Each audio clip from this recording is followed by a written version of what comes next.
ভাষাচিত্রে আজকে 13ই মার্চ 2026 মোড়ক উন্মোচন হতে যাচ্ছে একটি অসাধারণ বইয়ের।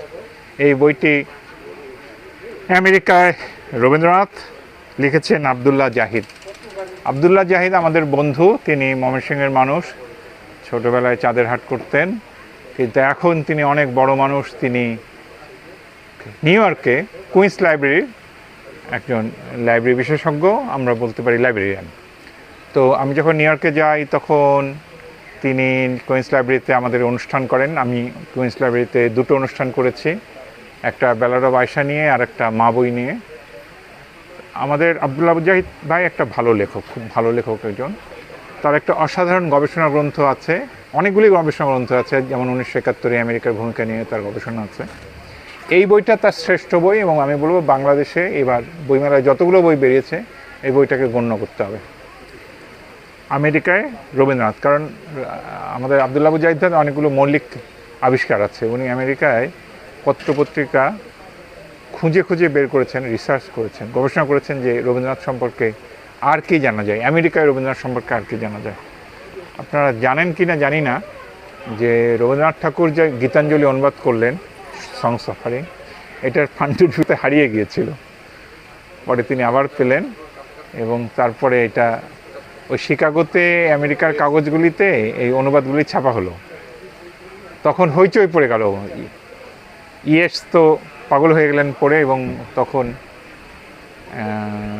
ওনার সম্পর্কে, রবীন্দ্রনাথ সম্পর্কে সারা পৃথিবীতে আগ্রহ তৈরি হলো, ইংল্যান্ডে আগ্রহ তৈরি হলো, এবং ফাইনালি ওনার নাম পেশ করা হলো। যখন সংস অফারিংস বেরিয়ে গেল, রবীন্দ্রনাথের নাম প্রস্তাব করা হলো নোবেল পুরস্কারের জন্য। তো 1913 সালে রবীন্দ্রনাথ নোবেল পেলেন। যে রবীন্দ্রনাথ নোবেল পেলেন, এইটার পেছনে আমি বলবো যে আমেরিকার ভূমিকা আছে, কারণ আমেরিকায় এই অনুবাদগুলো নিয়ে তিনি ঘুরছিলেন, এবং আমেরিকার কাগজে শিকাগোতে প্রথম এটা প্রকাশিত হয়। আর আমি বলি যে ওই দিন যদি এই পাণ্ডুলিপিটা যে হারিয়ে গেল, এটা যদি আর ফেরত পাওয়া না যেত, তাহলে উনি আর নোবেল পুরস্কার পান না। উনি যদি রবীন্দ্রনাথ যদি নোবেল পুরস্কার না পেত, তাহলে বাঙালি যে একটা প্রাইড, একটা গৌরববোধ যে আমরা বাঙালি, আমরা শ্রেষ্ঠ, আমরা পারি, আমরা মাওরাদের চাইতে ভালো, এটা 1960-এর দশকে যে বাঙালি জাতীয়তাবাদ বাংলাদেশে দেখা দিল, এটার পিছনে কিন্তু রবীন্দ্রনাথের নোবেল পুরস্কার পাওয়াটা একটা বড় কারণ। কারণ ভাষাটা আমাদের ভালো, আমাদের ভাষা আন্তর্জাতিক মানসম্পন্ন, আমরা যারা বাংলায় কথা বলি তারা বাঙালি, আমরা যারা বাঙালি তারা আমরা পাকিস্তানিদের পদানত থাকতে পারি না। এই যে বোধটা বাংলাদেশের মানুষের মধ্যে দেখা দিল, এটার পিছনে রবীন্দ্রনাথ ঠাকুরের নোবেল পুরস্কার পাওয়াটা একটা কারণ। আমাকে উড়িষ্যার লেখক সরোজিনী সাহু বলেছেন, যিনি আমার বই মা ইয়েতে অনুবাদ করিয়েছিলেন উড়িষ্যায়, উড়িয়া ভাষায়। উনি বলছেন যে উনি তো বাংলাভাষী না, উনি বলছেন বাঙালিদের একটা সমস্যা হচ্ছে, বাঙালিরা সবাই নিজেকে মনে করে সে নোবেল পুরস্কার পেয়েছে, এবং সবাই মনে করে যে সে পণ্ডিত রবিশঙ্কর বা সত্যজিৎ রায়ের মতন সে, ধরা যাক, ফরাসি কান চলচ্চিত্র উৎসবের বড় পুরস্কারটা পেয়েছে এরকম, বা অস্কার পেয়েছে এরকম গৌরব বোধ করে। আমরাও বাংলাদেশের মানুষ মনে করি যে আমরা সবাই বাঙালি, আমরাও একটা করে বাংলা ভাষায় সাহিত্যে রবীন্দ্রনাথের মতন নোবেল পুরস্কার পেয়েছি। এই প্রাইডটা, এই আত্মমর্যাদা বোধটা বাংলাদেশ স্বাধীন করেছে।